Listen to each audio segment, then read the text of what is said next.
Assalamualaikum warahmatullahi wabarakatuh. Perkenalkan, nama saya Nur Hijrah dengan NIM A41122005.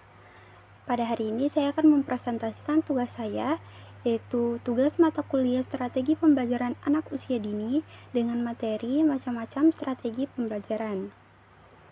Jadi, ada 7 macam strategi pembelajaran, yaitu ada strategi pembelajaran ekspositori, strategi pembelajaran inquiry, strategi pembelajaran berbasis masalah, strategi pembelajaran peningkatan kemampuan berpikir, strategi pembelajaran kooperatif, strategi pembelajaran kontekstual, dan strategi pembelajaran afektif. Yang pertama yaitu ada strategi pembelajaran ekspositori, yaitu strategi yang menekankan pada proses penyampaian materi secara verbal dari seorang guru kepada sekelompok siswa, dengan maksud agar siswa dapat menguasai materi pelajaran secara optimal. Strategi ini merupakan bentuk dari pendekatan pembelajaran yang berorientasi pada guru. Metode pembelajaran pada strategi ekspositori yaitu ada metode ceramah, metode demonstrasi, dan juga metode sosiodrama. Adapun kelebihan strategi ekspositori yaitu guru bisa mengontrol urutan dan keluasan materi pembelajaran. Efektif digunakan apabila materi pelajaran yang harus dikuasai siswa cukup luas, sementara waktu yang dimiliki untuk belajar itu terbatas. Adapun kekurangan strategi ekspositori yaitu hanya dapat dilakukan pada siswa yang memiliki kemampuan mendengar dan menyimak dengan baik. Sulit mengembangkan kemampuan siswa dalam hal sosialisasi, hubungan interpersonal, serta berpikir kritis.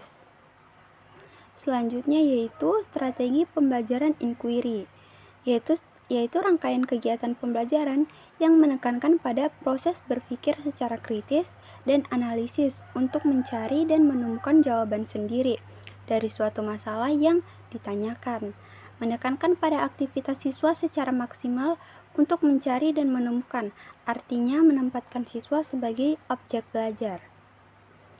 Kemudian metode pembelajaran pada strategi inquiry yaitu ada metode diskusi, metode tanya jawab, metode resitasi, dan metode eksperimen. Adapun kelebihan strategi inquiry yaitu menekankan pada pengembangan aspek kognitif, afektif, dan psikomotorik secara seimbang, sehingga pembelajaran melalui strategi ini dianggap lebih bermakna. Sesuai dengan perkembangan psikologi belajar modern yang menganggap bahwa belajar adalah proses perubahan tingkah laku berkat adanya pengalaman. Adapun kekurangan strategi inquiry yaitu sulit terkontrol kegiatan dan keberhasilan siswa, memerlukan waktu yang panjang sehingga guru sering sulit menyesuaikan dengan waktu yang telah ditentukan.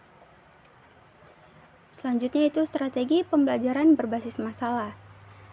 Strategi pembelajaran berbasis masalah dapat diartikan sebagai rangkaian aktivitas pembelajaran yang menekankan pada proses penyelesaian masalah yang dihadapi secara ilmiah. Pembelajaran ini tidak mengharapkan siswa hanya sekedar mendengarkan, mencatat, kemudian menghafal materi. Tetapi siswa diharapkan lebih aktif berpikir, berkomunikasi, mencari dan mengolah data, dan akhirnya menyimpulkan. Adapun kelebihan strategi berbasis masalah yaitu pemecahan masalah merupakan teknik yang cukup bagus untuk memahami isi pelajaran. Pemecahan masalah dapat meningkatkan aktivitas pembelajaran siswa.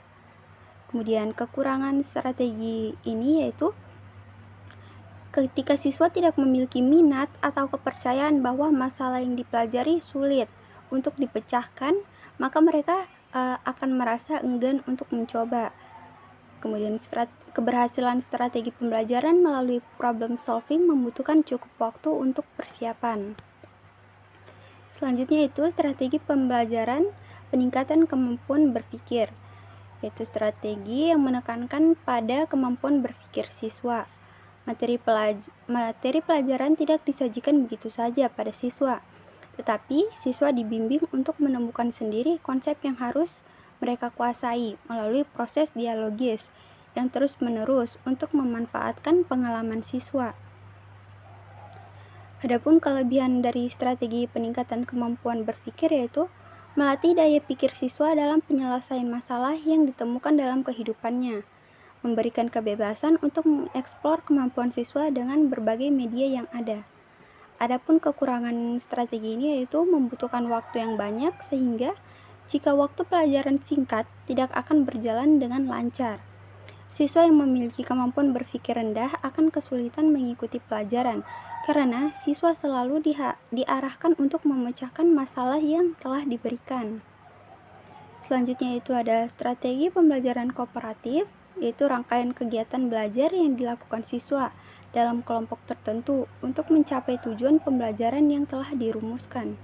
Setiap kelompok akan memperoleh penghargaan atau reward jika kelompok tersebut menunjukkan prestasi yang dipersyaratkan. Adapun kelebihan strategi kooperatif yaitu memberi peluang pada siswa agar mengemukakan dan membahas suatu pandangan pengalaman yang diperoleh siswa secara bekerja sama dalam merumuskan ke arah satu pandangan kelompok, menghasilkan peningkatan kemampuan akademik, berpikir kritis, membentuk hubungan persahabatan, menimba berbagai informasi, dan belajar menggunakan sopan santun. Adapun kekurangan strategi kooperatif yaitu guru harus menyiapkan pembelajaran secara matang. Selain itu, memerlukan banyak tenaga, pemikiran, dan juga waktu. Saat diskusi kelas terkadang didominasi oleh seseorang, sehingga siswa yang lain itu menjadi lebih pasif. Selanjutnya yaitu ada strategi pembelajaran kontekstual. Contextual teaching learning adalah konsep belajar yang membantu guru mengaitkan antara materi yang diajarkan dengan situasi dunia nyata. Siswa yang mendorong siswa membuat hubungan antara pengetahuan yang dimilikinya dengan penerapannya di kehidupan sehari-hari. Pembelajaran CTL ini melibatkan 7 komponen utama pembelajaran produktif, yakni konstruktivisme, bertanya atau questioning, menemukan inquiry, masyarakat belajar, learning community, pemodelan modeling, dan penilaian sebenarnya authentic assessment. Selanjutnya itu kelebihan strategi kontekstual ini memberikan kesempatan pada siswa untuk maju sesuai dengan potensi yang mereka miliki, sehingga siswa terlibat aktif dalam pembelajaran. Pemilihan informasi berdasarkan kebutuhan siswa tidak ditentukan oleh guru. Kekurangan strategi ini yaitu proses pembelajaran menggunakan metode ini akan nampak jelas antara siswa dengan kemampuan tinggi dan siswa dengan kemampuan yang kurang, yang kemudian memunculkan rasa tidak percaya diri bagi siswa yang kemampuannya kurang. Bagi siswa yang ketinggalan dalam pembelajaran dengan metode ini akan terus tertinggal dan sulit untuk mengejar, karena model pembelajaran ini, kesuksesan siswa itu tergantung pada usaha dan keaktifan mereka sendiri. Selanjutnya yaitu strategi pembelajaran afektif. Strategi pembelajaran afektif berbeda dengan strategi pembelajaran kognitif dan keterampilan, berhubungan dengan nilai atau value yang sulit diukur. Oleh sebab itu, menyangkut kesadaran seseorang yang tumbuh dari dalam diri siswa. Adapun kelebihan strategi afektif yaitu menjadi sarana pembentukan manusia yang beriman dan bertakwa kepada Tuhan Yang Maha Esa, berakhlak mulia, sehat, cakap, kreatif, mandiri, dan menjadi warga negara yang demokratif serta bertanggung jawab. Peserta didik akan lebih mengetahui mana yang baik dan tidak. Adapun kekurangan strategi afektif yaitu kurikulum yang berlaku selama ini cenderung diarahkan untuk pembentukan intelektual atau kemampuan kognitif, di mana anak diarahkan pada penguasaan materi tanpa memperhatikan pembentukan sikap dan juga moral. Sulitnya melakukan kontrol karena banyaknya faktor yang dapat mempengaruhi perkembangan sikap seseorang.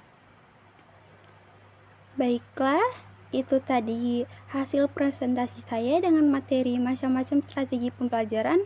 Semoga ilmunya dapat bermanfaat bagi kita semua. Lebih dan kurangnya saya mohon maaf.